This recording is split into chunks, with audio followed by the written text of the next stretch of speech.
You thought you'd summon a beast, something powerful, something worthy, but your egg hatched into dust. Not a dragon, not even a frog.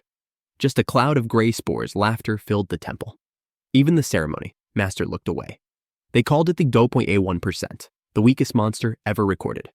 Your parents sold everything for that egg, and tonight while they sleep, you sneak into the cursed forest. Not to prove them wrong, to rewrite your fate, because sometimes the world's weakest beast hides the world's greatest secret.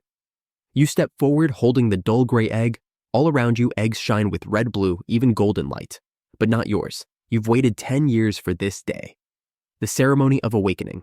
You pray for a beast, any beast. The nobles summon wolves, salamanders, dragons. Then your egg cracks, no light, no roar.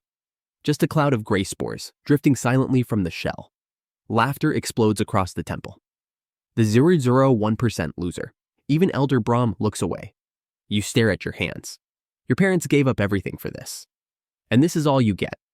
The spore floats toward you, merges into your skin. It gives you nothing. No power, just a faint glow, then you feel it. Mushrooms, tiny glowing caps, sprouting from your head. Is he growing dinner? You clench your fists, blood pounding in your ears. The nobles are laughing. The weak have no place in this world. But deep in your chest, something stirs. Not rage, not fear. Something different. A whisper. A calling that night while your parents sleep. You run into the dark forest with nothing but your shame and a floating fungus cloud. The trees swallow you. The cold bites your skin. But you keep moving, because weakness isn't the end of your story. It's the beginning. You stand in front of the door. You can smell the stew, sweet root, baked bread, warm, familiar. You shouldn't be hungry, but your stomach growls anyway. Through the window you see your mother moving gracefully, years of kitchen work in every motion. Your father sets the table.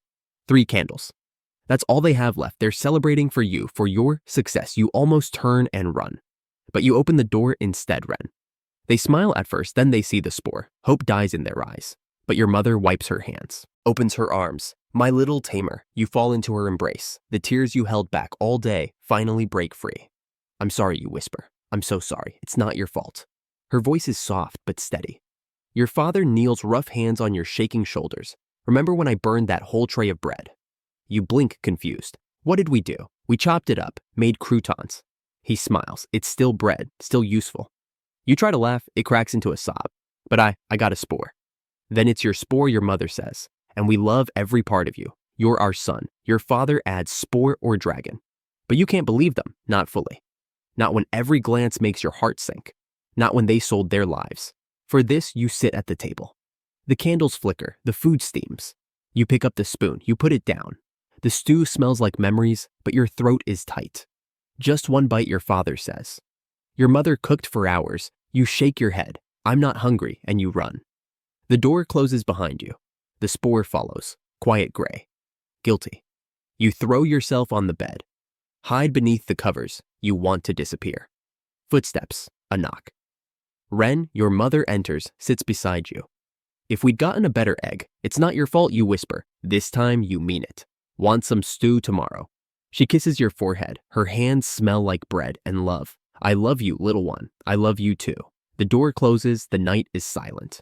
You count your breaths. Then you move slowly, quietly. You pack the bread, the stew, the berries. Your father's smallest knife. His old canteen. The map. One last thing, the flint for fire, for survival. You tie the rope to your bedpost, open the window. The garden below is dark. The moons above are many. The forest is out there. Waiting, your hands tremble. If you're coming with me, you whisper to the spore, don't get in my way. The gray glow flickers. You swing your legs over the edge and climb down into the unknown. You step forward and the ground groans beneath your feet. Your pulse spikes, not fear, pure survival instinct. Something's wrong. A flicker of blue flashes through the darkness. Then another. Your breath catches. You've seen this before. Moon toads. You don't look up. You can't. One glance and your body won't obey you again. But they're closing in. Croaks echo from every side. Left, right, behind. Your heartbeat hammers against your ribs like it wants out. Then a wet crunch underfoot. The soil shifts. You freeze. That wasn't a toad. That was an excavator tunnel. You're standing on a minefield. A single misstep and you're either paralyzed and dissolved in acid or swallowed whole by what waits below. A toad lands in front of you. Glowing skin, glimmering eyes. You flinch, but it's too late. Its eyes catch yours. You're locked. Your limbs betray you. Breath trapped in your throat. The world slows. Then, suddenly, your spore fuses to your skin. Mushrooms erupt from your scalp, glowing like cursed stars. You scream inside. This is suicide. You're glowing in the dark, a beacon for death. But the toad hesitates. Its three eyes blink out of sync. The rhythm breaks. It's confused. No longer the predator, now the prey. The mushrooms in your hair flash, a mimicry. The lead toad leaps straight into a pitfall. The earth cracks wide. A roar answers. Snap, crunch, gone. Another toad lunges, another collapse. Only one survives, and it bolts into the night, leaving behind the stink of failure. You gasp, legs trembling. The mushrooms flicker softly. You touch them. Maybe you're not total garbage. But the ground trembles again. This time, the danger doesn't come from below. It comes slicing from the trees. That sound, that metallic hiss, that death-dragging steel across bone. You duck. You pray it's not real. But it steps out, a mirror mantis, huge, scarred, broken. Its plates, meant to reflect illusions, are shattered and twisted. One scythe is splintered. It's not just injured, it's starving, desperate, deranged. Its fractured eye catches movement. You run. The forest erupts around you as you sprint through twisted roots and dead leaves. Your lungs burn. Your chest feels like it might rip open. A scythe swings past your face, misses by inches. You see it. The dead tree, gnarled like a claw. Your father's landmark. The tunnel is real. You're almost there. Then the ground gives out. You fall. No scream. Just air, pain, and weightlessness. You slam into a slope, dirt slicing your skin, your bag tearing loose. The knife, the flint, flying away. You crash into stone, then slide again. You grab for anything, the knife. You stab it into the tunnel wall. The metal bites. You stop, barely. Above, the mantis looms at the hole, its gaze hungry, thinking, calculating. Then another collapse.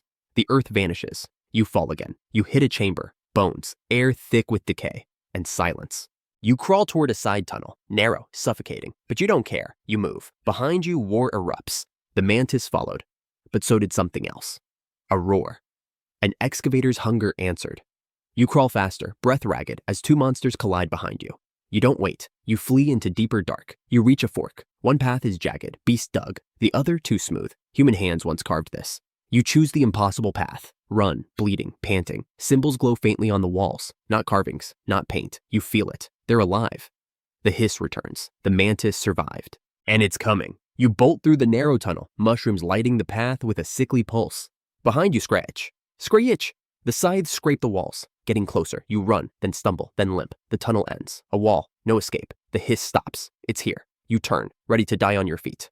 The mushrooms on your head pulse harder. The wall responds. The symbols peel away. No, they detach. Spores. The air thickens. It reeks of iron, mold, ancient rot. The spores awaken. They rise. The mantis lunges. But the golden cloud hits first. It howls. Its plates melt. Cracks widen. The shriek turns to gurgles. Scythes thrash. Then fall. It's gone. Only fungus remains. You collapse, gasping. Then the spores turn to you. Your skin ignites in frozen fire. You scream. Fungi bloom along your arms, your neck, your face. You're dying, but your spore pulses. It fights. A crack above. Light. You crawl. One hand, then another. You burst into another chamber. Crystals shine like frozen stars, but your vision blurs. The fungi spread. Then you see it. The plant. The one from your father's tale. You crawl, bite it, chew. It tastes like memories. White light erupts from your skin. The yellow rot turns to ash. Your spore glows. No, it evolves. You don't see the change, but you feel it. You collapse. But this time, it's not the end. It's the beginning. You just awaken something the world forgot. You collapse in a blaze of white light. Your body seizes, not in fear, in violent transformation. Every nerve ignites. Every cell howls. Your veins flood with something ancient, something alive. You should be dead, but you're not. You're burning, but it's not pain, it's rebirth. Your spore pulses in sync with your heartbeat. No longer a parasite, a partner. You feel it knowledge, real and raw, not learned, but branded into your bones. You see paths, rituals, secrets etched into your blood. Not hope. Blueprints for power. You open your eyes. And the world blazes. You eat like a beast. Bread, stew, berries gone in seconds. Your hands shake with hunger, but your mind is sharp. Sharper than ever. You stand. And when you move, the ground feels lighter beneath you. The air listens. You survived the forest. You survived the mantis. You survived the ancient spores. Now it's time to face something worse. Home. When you return, you knock once. The door bursts open. Your mother's scream chokes halfway through. Her eyes flood. Her knees buckle. She grabs you like she's afraid you'll vanish again. You don't say a word. You just step inside. Your father stares, frozen. His hand trembles over the half-finished contract on the table. He doesn't blink. Not until he sees the spore floating behind you, no longer dull, no longer small. No one speaks. No one knows how. That night, you lie in bed, staring at the ceiling. Your mother's hand rests on yours. She doesn't let go. Not once. The carriage arrives before dawn. Black crystal body, engraved sigil of the Royal Cultivation Academy, a door heavier than your house. You climb in last. Eyes glare at you from every corner. Boys with noble coats, girls with glowing beasts. None of them know your name, but all of them know the story, the boy with the mushroom. Then she steps in. Nira. She doesn't walk. She glides. Black uniform tailored like shadow itself. Her beast coils at her feet, a mass of darkness, with eyes that burn like dying stars. She sits across from you. She doesn't look at you. She doesn't have to. Every head turns away. Every breath goes silent. Even the instructors bow slightly. She's not the best student. She's the warning label. And you? You're still just the bottom feeder with a glowing fungus in your hair. Your fingers clench. You're not the same as before. But they don't know that yet. The academy gates rise like a cliff of obsidian. You walk in. No announcement, no welcome. No one even writes your name, but that's fine. You'll carve it into their skulls. First class, first test, summon your beast, show your bond. The arena lights up with magic fire beasts roar. Wind eagles scream. Earth lions shake the floor. Then they call your name. Laughter spreads before your foot hits the arena. Let's see the mushroom trick again. Someone snorts. You walk to the center. You raise your hand. Your spore fuses. But this time it doesn't just glow. It erupts. Golden light floods your scalp. Bioluminescent veins crawl across your skin. Symbols form not tattoos, but runes, blazing with evolution. The crowd goes dead. Not quiet. Dead. What the hell is that? Is that a mutation? No way that's a spore. You lower your arm. You don't say anything. You don't need to. You walk back. Eyes follow you like you just punched the moon in half. Then he speaks. Ron. His crimson salamander flares behind him. His coat's freshly ironed. His confidence bleeds from every smug grin. You can light up all you want, trash, he snarls. Still garbage underneath. You stare back. And for the first time, he flinches. After class, you sneak behind the dorms. The air here is heavier, rich with mana, sharp with rot. Something ancient hums beneath the soil. You follow instinct. Under a mana tree, something pulses. Fungus, bronze tier, toxic, rare. Your brain lights up, you know exactly how to use it. You reach out. A hand grabs yours. Cold, firm, Nira. She doesn't pull, doesn't threaten, she just looks. What do you want with that? She asks. You don't flinch. It feeds my beast. She blinks once. You're feeding poison to a spore? I'm evolving it. A pause. Her beast's eyes narrow. The air drops 5 degrees. Then she lets go. Be careful, she says. You're not the only one that mutates. She walks away. Her shadow lingers even after she's gone. You stare at the fungus, then you pluck it. You feel it in your blood before it even touches your pouch. Your spore pulses in response. This is only the beginning. You've eaten dirt long enough. Now it's your turn to rise. And you will make them choke on everything they once laughed at. You coat your arms in the rotting sludge, breath shallow, stench choking. Every step into the spore nest feels like walking into a god's lungs moist, humming, thick with death. But they don't kill you. They recognize you. Your heartbeat syncs with theirs. You're no longer an intruder. You're a mutation among mutations. And at the center of this living hell lies your prize.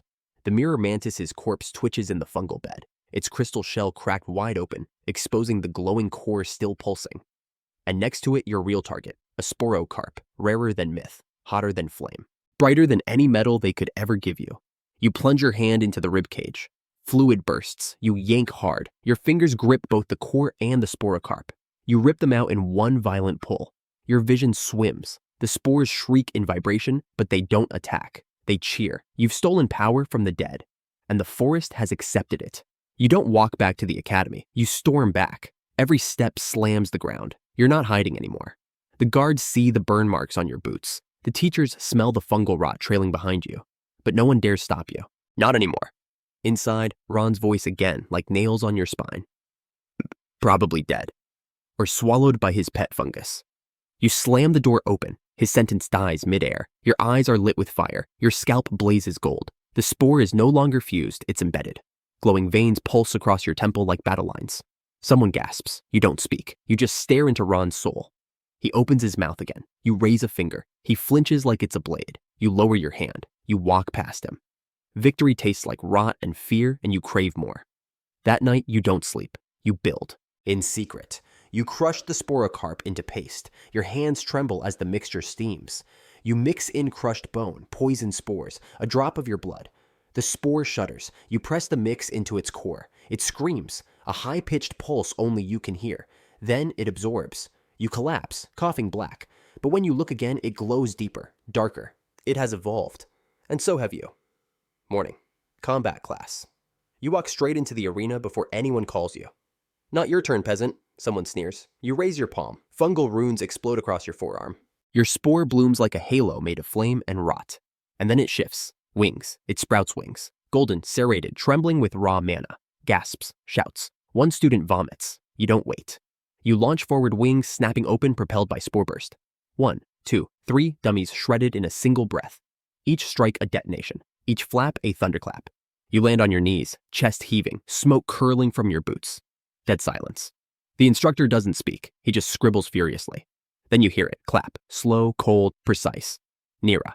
She steps down from the shadows, arms crossed. No smile, just fire in her eyes. That, she murmurs, was interesting. And terrifying. You nod, then collapse. They carry you to the infirmary. Your veins burn. Your brain flashes with unreadable glyphs. You see paths, not memories. Formulas, not dreams. Your spore pulses on its own now. It doesn't need commands. It's learning. From you black out. When you wake up, the nurse is gone. So is the chart. Only Naira remains, leaning on your bed, watching. Your mana network is unstable, she says. Thanks, you croak. She throws something at your chest. A scroll. Second contract theory, she says. Illegal, forgotten, dangerous. You open it. The diagrams scream with complexity. A way to bind a second beast. Why are you giving me this?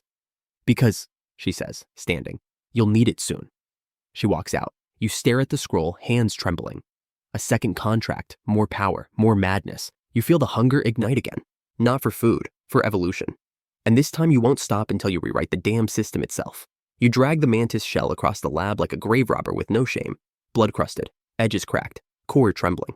The instructor blinks. You don't wait. You slam it onto the obsidian forge, yank open your satchel, and rip free the golden spores. Your hands shake, but not with fear. With ignition. You crush the spores against the shattered plates.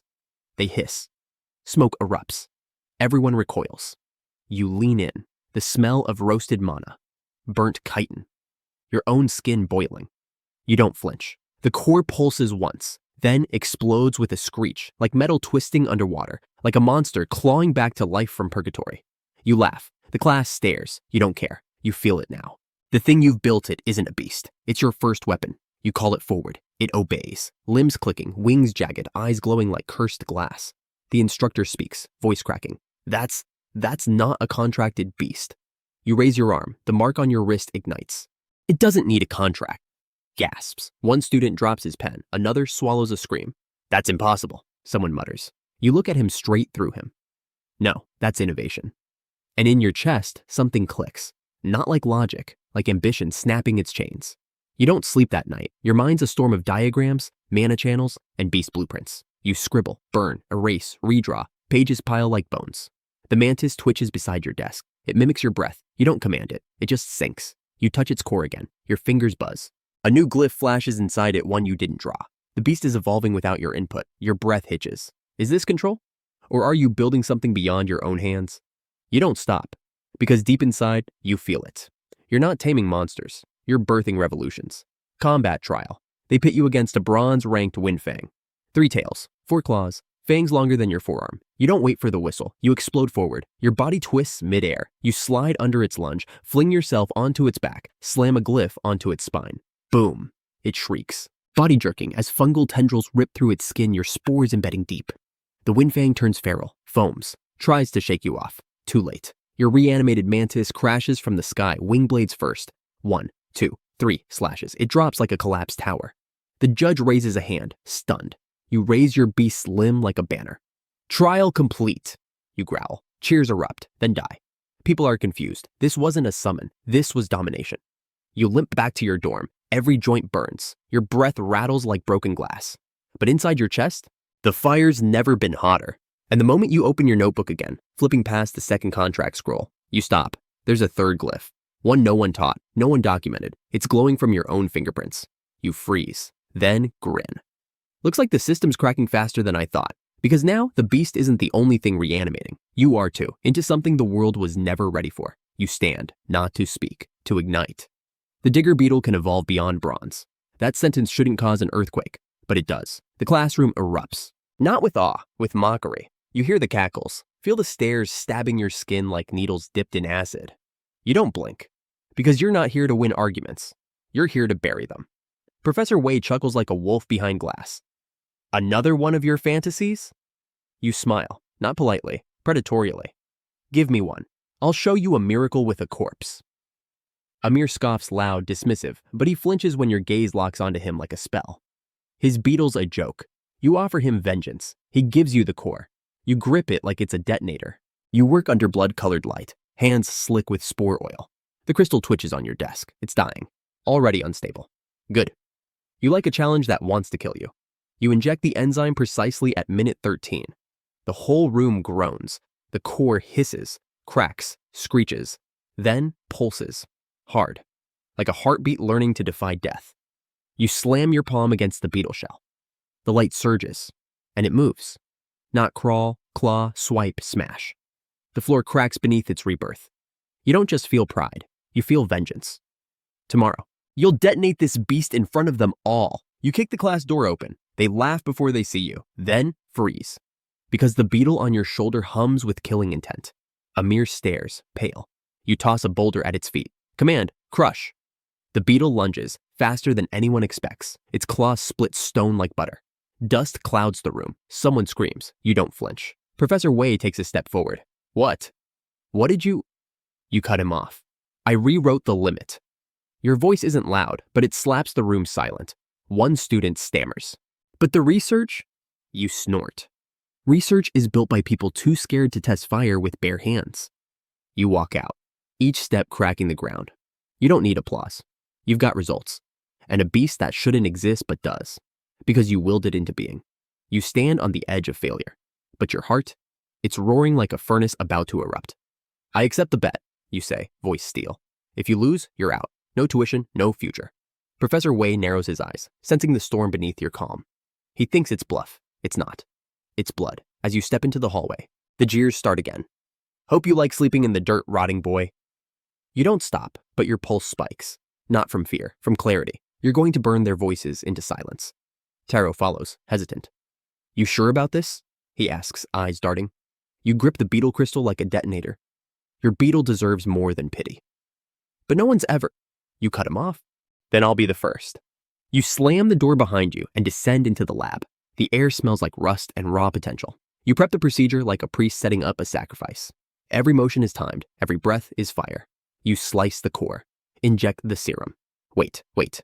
13 minutes. You stab the last catalyst in. The core quakes, then erupts inward. A violent implosion of energy swirls into the husk. You hear the chitin crack, flesh warp, mana scream. The shell bursts. What crawls out isn't a beetle, it's a living drill, veined in dark violets. Steam rolling off its back like fury incarnate. Taro gasps. You don't. You smirk. This is exactly what you wanted. The trial room is chaos before it even starts. They're expecting failure. You show them terror. You slam the cage down. Dig, you command. The beetle slams into the mana floor. The stone doesn't crack. It detonates. Professors dive for cover as shards explode in every direction. One teacher screams as dust blinds him. You stand there, unaffected, unshaken, unforgiving. This isn't a living tunnel, Wei mutters. You nod. It's what comes after. Nah. Someone lunges for the beetle. Bad move. It reacts before you even blink. Claw, whirl, blood. The man screams, arm shredded. Your beetle spins back to your side like a summoned blade. They try to restrain it. Too late. It drills through the wall like butter. Alarms blare. You walk through the smoke calm as winter. They finally see it. You didn't tame a monster. You became one. You jam the crystal into the socket like you're stabbing fate itself. Mana howls. The runes sizzle. The chamber trembles.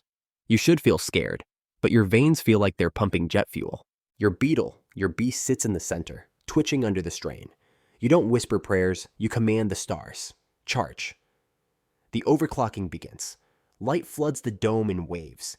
Heat presses against your skin, like standing inside a furnace made of lightning. The beetle screams, not in pain, in transformation. Its shell shatters. Crimson steam vents from its joints. Its eyes turn from dull amber to pulsing void fire. Taro's yelling in the background, but his words are eaten by the surge. You only hear one thing, ascend. Boom, mana erupts like a bomb. You stagger, eyes wide, watching as your creation evolves into a living war machine. Spikes erupt along its spine. Wings grow where there were none. Its mandibles snap thunder with every twitch. It turns to face you and bows. Taro falls to his knees. You don't. You step forward and place a hand on its burning shell. Drill Reaper, you whisper. You're mine. The next morning, the Academy tries to test it. Fools, you unleash it in the trial zone. It blurs. One charge, 3 walls explode. By the 5th wall, the crowd starts screaming. Professors activate barriers. The barriers melt. Someone yells, "That's not a beast, it's a mana catastrophe." You smile. Correct. The system dings inside your skull. Synchronization exceeded safety threshold. Mana channeling unstable. Evolution class, Moonlight Annihilator. You feel your heart skip a beat, then surge into double speed. This isn't instability, it's liberation. That night, you're a legend. Students whisper your name like it's a spell. They bring gifts, they offer trades. They want your secret. You just say, "I don't have secrets. I have the guts to break every rule." But then they come. Shadows. Silent. Your dorm is trashed. Your notes are stolen. Worse, your beast is gone. For a moment, everything inside you freezes. Then, something else rises. Something old. Something violent. You feel your pulse hammering like a war drum. They didn't just take your creation. They signed their death warrant. You grab your gear with one hand, and the shattered remains of the ritual core with the other. You stare into the burning crack and swear, "I'll carve your names into the Academy's spine." You rise before dawn again. Your body, once a trembling wreck, is now carved steel. Not perfect, but hungry. Lynn watches you finish the last sequence of drills. No gasps, no tremble, just silence. She doesn't praise you, she smiles. And you hate that smile. "Good," she says. "Now we start the real training." She vanishes. You blink. She's behind you. You spin, but her hand is already pressing into your ribs, exactly where it would have shattered bone if she wanted.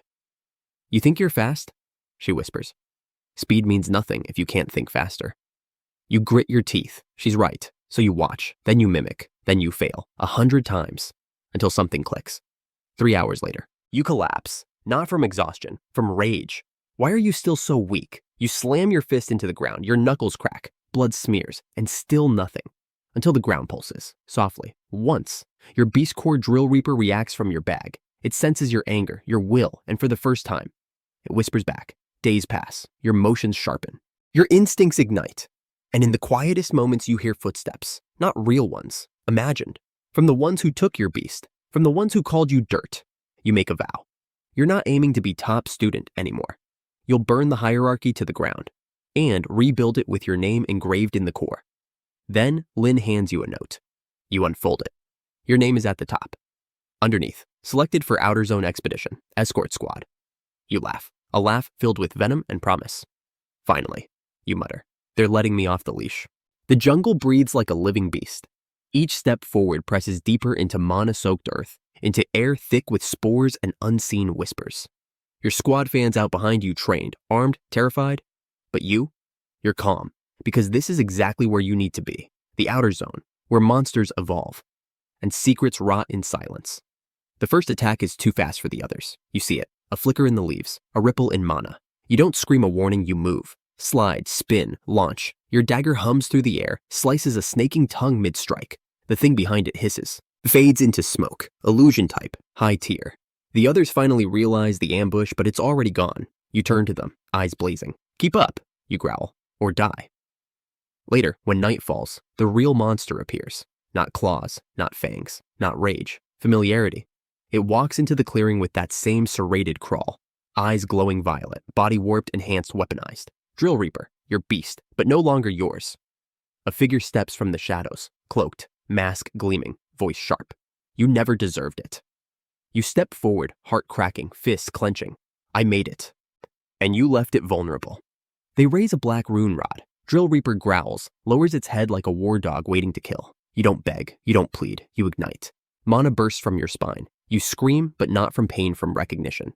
The ritual didn't break, it evolved. Your bloodline responds. Your core detonates not in collapse, but in rebirth.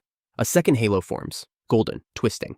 You don't wait, you lunge. The fight rips time apart. Your movements blur. You dodge, strike, feint, tear. Drill Reaper clashes with your blade again and again, but something beneath its shell trembles. It knows you, remembers you. Then the masked thief makes a mistake, calls it tool. You see it. The flicker, the hesitation. You shout. You're not a weapon, you're a king. And for one brutal second, it stops attacking. The thief shrieks, channels forbidden glyphs.